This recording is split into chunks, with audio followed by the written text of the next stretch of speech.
Hey guys, Tough Thumbs here. So it's going to be more back to basics on this video, just some pimp jobs, some updates and whatnot, and yeah, no Sam today.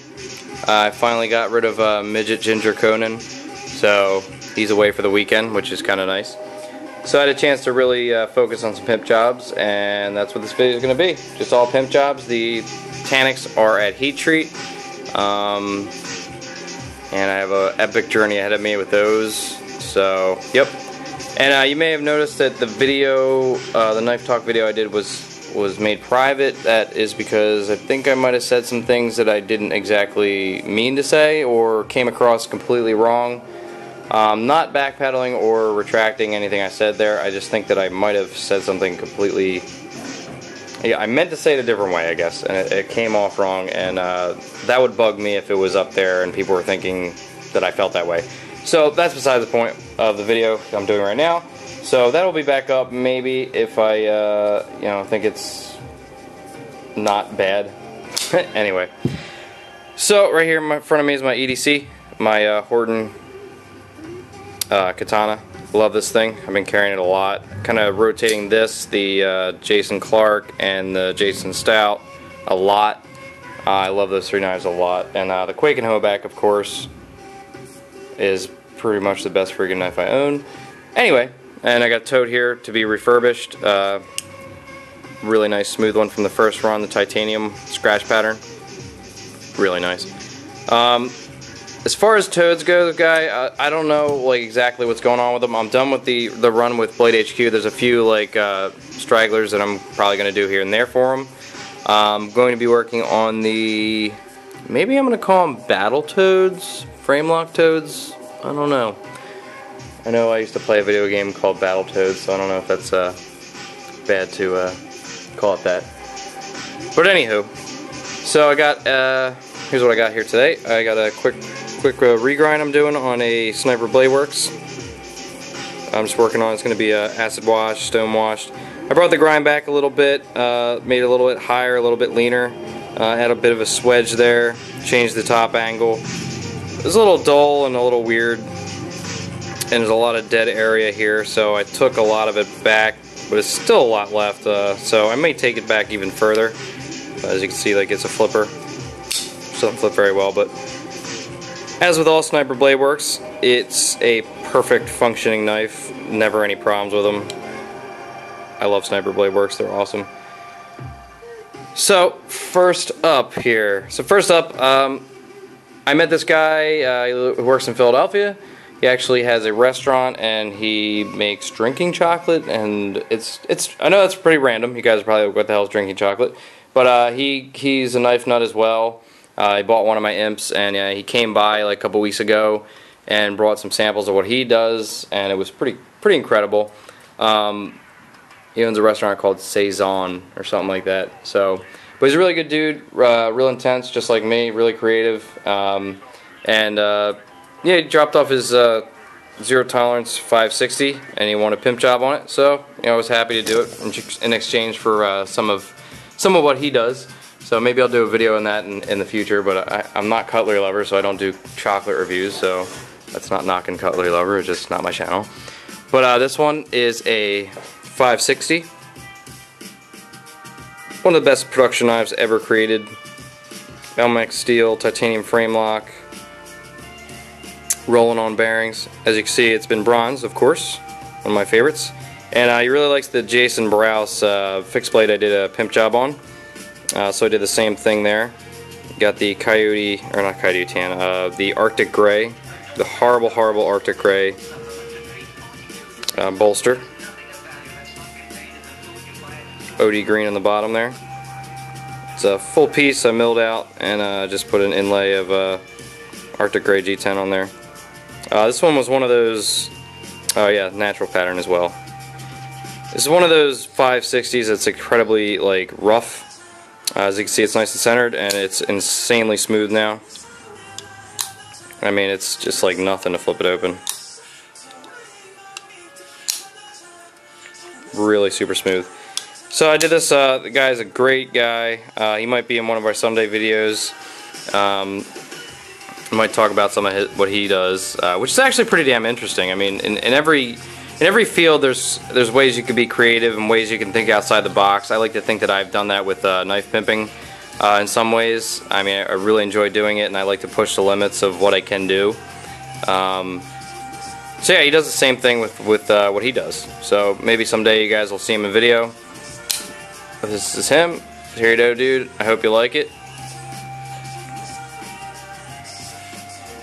And I've been having a lot of fun with my mill lately, guys. I'm getting a lot more used to it, and it's a manual mill, so I mean everything is on there. I'm cranking with this side and cranking with this side. It pretty much feels like I'm doing it by hand. So I don't know. Some people might get the misconception that a mill is, you know, some kind of machining, like manufacturing production thing, but it's not. It's actually a manual mill. So a manual vertical mill to be exact, but. It takes a lot of skill to do and a lot of getting used to, but there's a few things I did tonight that I think kind of show what I can do with it. Just a little teaser. I got a lot of crazy ideas with it, and been kind of testing them out with random things here and there. So that's the first guy, the 560. Nice and sexy. Next up, real quick, I'll show this one. It's almost done. I've been working on this thing forever. I've done it 4 times. It's a nightmare. It is probably the hardest pimp job I've ever done. For some reason, these Emerson karambits are hell on earth to do. I used to do them like crazy, but I don't know. This one and another one are just. The other one is a guy who has a Benchmade tomahawk here as well. But this one he won like a yin yang thing there with the jade and the carbon fiber. And as you can see, everything's perfect now. I mean, it's finally done, but I almost killed myself like 8 times doing this one. And the owner has been very patient. Dude, I really, really, really appreciate your patience. Because sometimes when you're doing this stuff, like, it just doesn't work out. And this one didn't work out about 4 times, so it's taken a very long time. But I even finished it at one point. I hated it. I just absolutely hated it. But I'm liking the way this one's going. It's pretty much done, just ready for pattern work and maybe some Moonglow inlays to set the yin yang thing off. Maybe one right here and right here, I think, well, that'll go into the clip, so probably here and on the other side, probably right here, to get the yin yang thing going on there. But it's a super karambit. It's a little different. It is butt ugly. I like the smaller one better. This one's hideous. But as far as pimping goes, this thing's a pain. It's real thin around the karambit hole there, which makes for a fantastic pimp job. It's just all around a fun day. So I highly recommend pimping karambits. They're fun. So next up, I don't know which one I like better. I guess I'm going to show this one. This one's for a friend of ours. Everybody knows him, Dave Maddock. He's the guy who did strops. I actually got a few strops from him. He actually was kind enough to give me one as a present, or as a gift. And I, in return, said, you know, anytime you need a pimp job, let me know, because he's just a really cool guy. And I'll try to remember to put a link to his channel in the description. But I probably won't, because that's just the way I roll. I forget things. But this one I thought was pretty damn cool. And I actually saw that he's been pimping knives, and he's doing a pretty damn good job. So I wanted to step it up a bit and do something that maybe he couldn't do, because I do have the mill. So yeah, last thing I wanted to do was send him back a knife that he could just pimp himself, exactly the same way. So I went outside of the box a little bit, Dave, I'm sorry, but I really like the result. It's a Spyderco Resilience acid wash blade. Put a nice edge on it. OD green scales with the straight reptilian pattern and a little bit of sexiness, which I'm just charging up right now. I just wanted to play around with the mill with this one. I really like this. As far as glow goes, it's one of my favorite things I've ever done with the glow. It's very simple. Just 2 real clean lines. Let's see if I can get some light out of here for a second.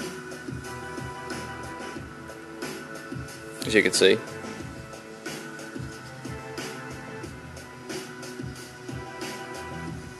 Just practicing my precision with it. Just perfectly straight. Everything's perfectly lined up. Exactly where I want it to be. Just some nice inlays, or underlays I guess I call them. Just real clean. Just add something to the knife. I really like the way this one turned out a lot. Some of you may not like it, but I don't give a shit. I think it looks cool as hell. There's been some modifications. Dave wanted it swoop down a little bit here, take the jimping off, so it's more a gradual ramp there, less, you know, because it's a little bit like abrupt. So I took that down, added some jimping myself there. Just some nice, gentle, deep grooves. Nice gear pattern there. It just kind of goes down as far as I can before I hit the stop pin. Don't want to do that. Nice dark acid wash. Thing is freaking sharp as hell. Wish I had some paper by here. Paper. There's probably a collective. Oh man, he's gonna cut paper again. On camera. What a dick. Well, all I got is this little piece here. It's a little tiny piece here. But, guys, I know my knives are ridiculously sharp now. So, there's no more BSing about that.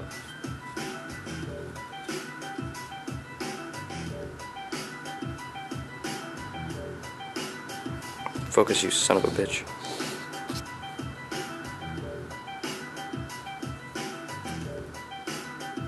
Not even looking.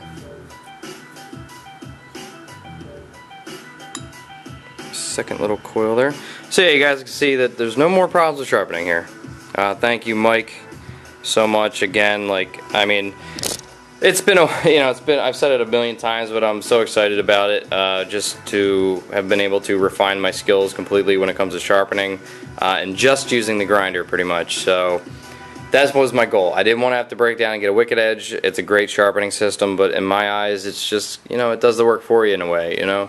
But it does a damn good job. I mean, there's definitely an art to the wicked edge, but I want to do it myself. So, yep, put a little sharpening choil there, just because it's just really difficult to sharpen these things. It just comes right up to there. Even the factory edge, like, it just kind of cuts in there, like halfway up, so there's this dead area. So it adds a little bit of a look to it. But yeah, this one is just awesome. I really like it. Just plain on the other side, straight reptilian, sandblasted OD green G10. This one's getting a backspacer before it goes out. But yep, Dave, I hope you like that, man. You're a good dude. Thank you for being patient, dude. And you'll be getting this soon. And finally, I saved this one for last. I like it the best. This is from my buddy Carlos. Carlos is a really good dude. I've been talking to him for a little while now, and I really like him. He likes purple, and I was really excited when I saw that they made purple G10. So I got this purple and black G10, and I put it on his Emerson Roadhouse. He wanted something different, so definitely different because I've never done purple G10 before. So you got my favorite Emerson, the regular sized Roadhouse, gorgeous blade, as with all Emersons have the most beautiful blades. Handles, different story. Black bolsters. Nice clean black bolsters, smooth and contoured with a nice grain in it. That continues on to the purple and black G10 with some nice little craters to really highlight the layering of the purple and black. Come on, you stupid ass camera. And then a little bit of extra, little pinch of spice there. Just a little cut in there, just separating the two pieces. Got the purple and black G10 gear pattern backspacer. Really bright purple titanium liner.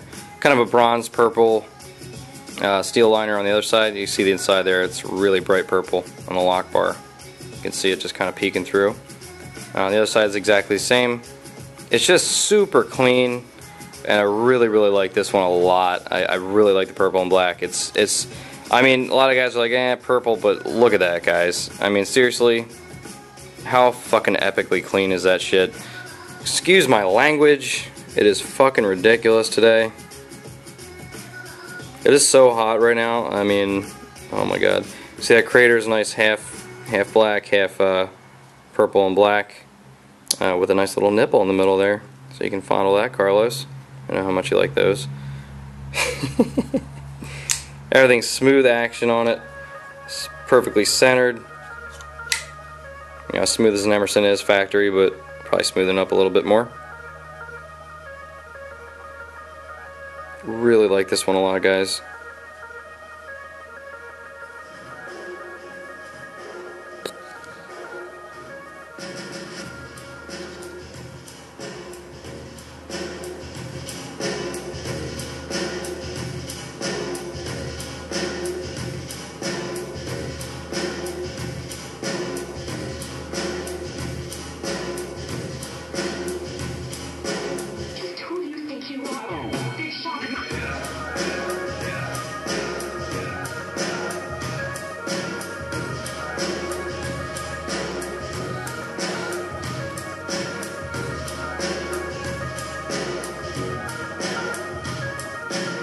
Focus.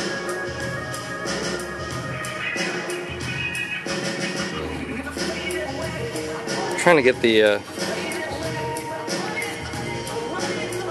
number 60. What up? Within the first 100 ever made. I like it.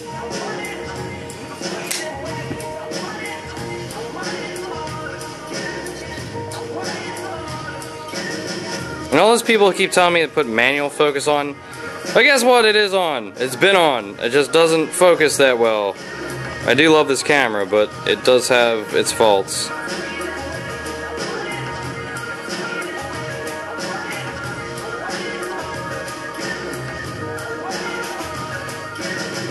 Yeah, your Resilience has some ridiculous lockup, bro. I don't know what's going on with that, but it was like that when I got it.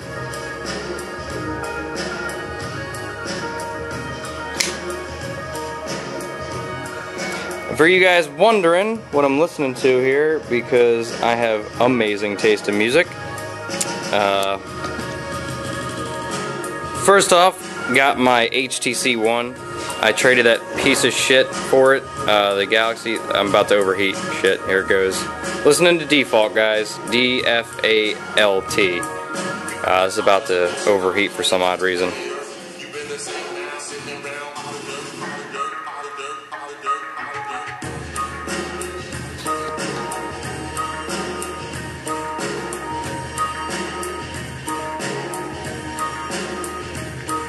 Fucking amazing music. I don't know why, but my camera like overheats all the time now. So anyway, guys, thanks for watching. Hope you enjoyed the video. I know I'm thankful that Sam's not in it either. I mean, the guy is just all sorts of freaking annoying. So I'll try my best to keep him in the woods, buried in a hole where he is right now. I think I can hear him clawing at the side of the shop right now, but I'll try to keep him buried under there as best I can, guys, so you don't have to hear his stupid voice anymore. No, I'm kidding, guys. Anyway, have a great night. Peace. Thanks for watching.